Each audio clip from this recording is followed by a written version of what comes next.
Hey guys, we're on an adventure this morning. We decided to take a bicycle ride. That's Jim's bike.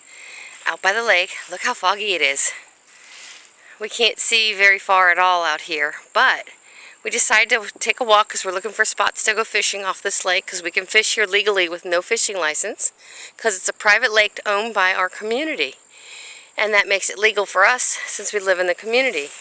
One of the things we decided, we're just kind of exploring the area a little bit, and we came across tons of acorns, and they're on the trees. They don't have no bugs in them, and if they're ripe and ready to be picked, they'll fall right out into your hand just like that. So we're doing a little wild harvesting, or we're just going to collect some. I'm going to take them home. We've never done this before. We're going to see about soaking them, and Jim's reach is a lot further than mine. Let me see what you got in your hand. We also have a water bottle. We emptied the water out so we could put the acorns in. And everybody says about how resourceful you can be when you want to be. And it's certainly proving true for us. It'd be great if we can, trying to get that one right out in the middle there. Oh, I got one, but not the one I want. Come on, come out of there. Anyway, I just wanted to share with you. Oh, it fell. These are good. They're whole. There's no holes in them from worms. Usually the ones you pick off the ground is going to have the worm holes in them. And you have to soak these several times to get the tannins out. And then there's a whole process to the working with this. I'm not sure what that is. I've watched a few videos, but I haven't really taken in the information because I hadn't planned on harvesting acorns. But like most people will tell you in their acorn videos, this is an underutilized resource in our country. There are some type of oak / then acorns almost everywhere in our country in abundance. And what a lot of people do, they make acorn flour out of this, and then once you have the flour, you can make acorn pancakes, muffins, several different things. You can use it to bread things, like if you're catching fresh fish. And I want to learn how to utilize this because, again, it's an underutilized resource. It's free. And we have an oak tree in our yard as well, but we don't have a down limb like this. These are all down limbs. These are all down limbs, and they're from these trees up here. So definitely, now I don't know, there's two types of oaks. There's a white oak and I think a black oak, but I'm not real sure. Take these seeds, these acorns. And the point to that is some are more harder to process than others. I'm actually enjoying harvesting these. I'm always up for an adventure. So when I saw these, I just touched them and they were literally falling off in my hands. So I'm like, oh, let's pick a few. So we got enough probably to do a small, very small batch of flour. And it won't be enough to do something 100%. Oh, look at these. That picked it right off of there. It won't be enough to do 100% acorn recipe, but if we can mix it in, it's just one more thing health-wise for our bodies too. Because remember, most of these trees are not sprayed. They're growing in a woods here. Look how deep this wood is. We heard some movement in the woods, so we don't know if it's raccoons or what's going on back there, but we definitely have some movement. We got lots of birds on the lake this morning from what we can see. Oops, there's ducks out there this morning. Oh, there's a nice one. It's hard to see to pick them with the camera because I can't find them through the camera on my, oh, they're just falling off in my hand.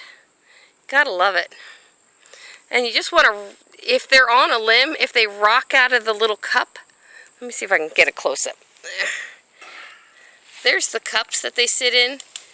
the cup has to release them from what I've learning for them to be ready to be picked. So that little cup is usually how we identify an acorn. And it's definitely, they're just falling off in my hands. It's taking no effort. The biggest lesson I think Jim and I have to learn is to carry something with us so that when we find a wild harvest like this, we actually have a container, a baggie, and we have the ability to do that. We just don't plan properly. So after this fun event, we will go home. We will put a, I have a little pouch on my bike. My bike's just a play bike, just something to cruise around. And I can put baggies in here. And then I'll put a few little tiny bungee cords in here as well. And then I have this little platform here that I can mount any wild harvest on here till we bicycle home. And we don't go far, you know, a couple miles here, a couple miles there. But look at all this stuff we can check out. I would be super excited if I could find a pawpaw tree in here, but I'm not sure how to identify those yet. And hand these off to Jim. Here you go, Jim. When we fill that bottle, that's as far as we can go, unless we're going to fill our pockets. But we're getting enough probably to do a nice small batch of, that one didn't fall out of the cap. If they're not falling out of the cap, I'm not taking them. The forest can have them back. Because there are other things in the woods that will eat them. And we don't want to deplete the food source for the wildlife either. Because I'm not sure if the raccoons eat this. And we do have a raccoon nest over here on the trail.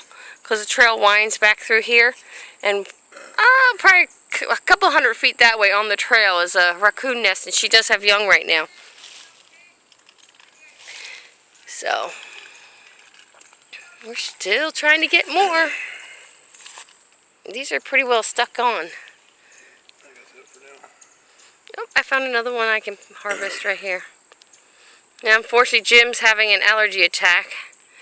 He's been having some issues since Sunday. So, he's medicated and sinusy.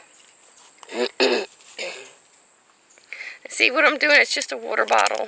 A simple harvest technique. If you can carry extra water bottles, that's great too.